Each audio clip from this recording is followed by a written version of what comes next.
Two Indonesian fashion brands both blew up online. Both opened their first physical stores the same year. One is now growing fast, the other is closing branches and blaming the economy. They made the identical move, so why did they save one and sink the other? Opening the shop was never the hard part. Any brand with cash can sign a mall lease. The thing that decides whether the store prints money or bleeds, it is one decision that the founder makes before the door ever opens. I'll show you the exact call the winning founder made that most brands skip. Then the same mistake closing stores across the country right now. And the one question you have to answer before you sign your own lease. Because if you're taking a brand into retail this year, you are about to make this call yourself, whether you notice it or not.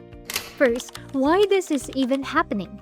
Brands that never needed a shop are suddenly desperate for one, and four things are pushing them. You cannot fill a shirt through a screen. PwC asked Indonesian shoppers in 2023 and 61% said they still go to stores to check the product before they pay. A store in a busy mall also reaches people who will never see your ad for the price of the brand. And the shopper who walks in came on purpose. She tries 3 things, buys 2, and spends more than she ever did tapping at the cart at midnight. But the reason they are all moving now is money. Meta's cost to reach 1,000 people rose about 20% in 1 year in 2026. The cost to win a single new online customer is up close to 40% over 2 years. Southeast Asia runs cheaper, but the line points the same way. A store turns your own foot traffic into a channel you do not run from Meta or TikTok. So every brand feels the same push. The difference is what they do with it. Watch the founder who got it right. His name is Muhammad Sadat. He built Erigo out of an apartment in Depok, grew up in Medan, grew the brand on Shopee from 2017, ran celebrity live streams that pulled billions of rupiah in minutes, and put Indonesia on the New York Fashion Week schedule in 2021. Kill one myth first. Erigo did not spend nothing. Shopee campaigns, paid celebrities, a Times Square billboard.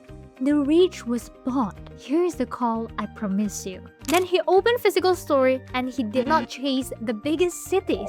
He opened in Palembang and Medan. His reasons? In his words. Online orders in those 2 cities were weak, but every time Erigo ran a live event there, it sold out.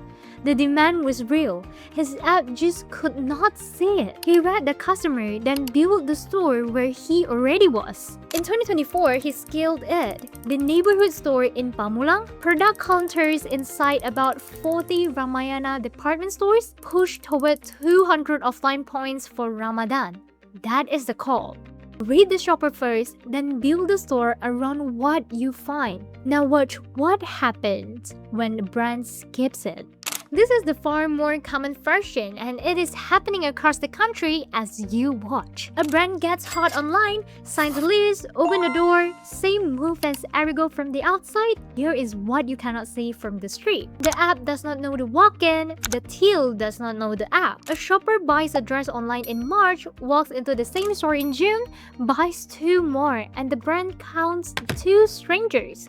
Same women, counted twice, understand 0 times. So when they want her back, they buy a Meta ad and pay full price to reach a customer they already had. The ad that costs 20% more than last year.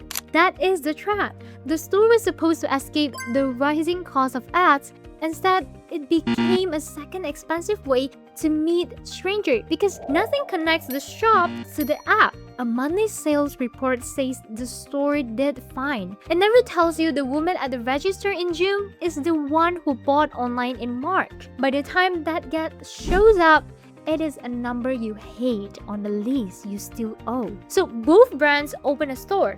One prints money, one bleeds it. The gap between them is one system.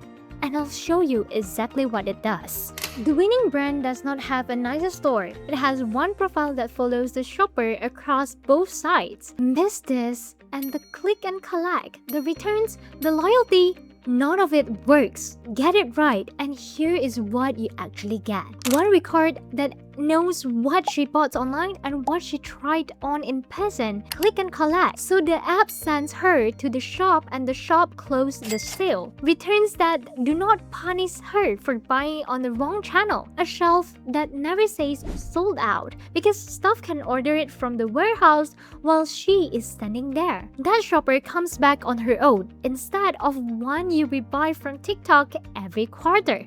This is not just a theory. Button Scarf started purely digital but wired its offline boutiques and its app into one unified view of the shopper. It now pulls a massive share of repeat revenue through that connected loyalty channels and keeps expanding, while legacy models where brands that never connected to the two are shutting branches. Every fashion brand opening its first stores this year is standing where Button Scarf stood before it connected them. Remember why Sadat opened in Medan?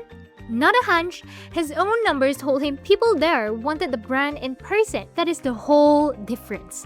One brand reaches the shopper and builds around her. The other opens a beautiful room and hopes. Nobody is going to walk your customer back through your door. You either know them well enough to bring the right ones back first, or you find out you did not when you write your own closing announcement. So before you sign the lease, one question. When she buys online in March and walk into your stores in June, will you know it is her? If the answer is no, the store is a billboard with a cash register and you will spend 2 years paying Meta to reintroduce you to your own customer. One view of the shopper across store and app, knowing her, reading what she buys, bringing her back on purpose. That is what Loyalytics built for retailers. Swan AI and its loyalty engine join the online and offline customer into one profile you can act on. If you are taking a digital-first brand into stores, talk to us before you open. We will show you where a repeat sales leak between the app and the shop fronts and the first things to fix. Book a call, link is in the descriptions and pin in the comments. The brands that win read the customer across both sides. The rest pay rent twice.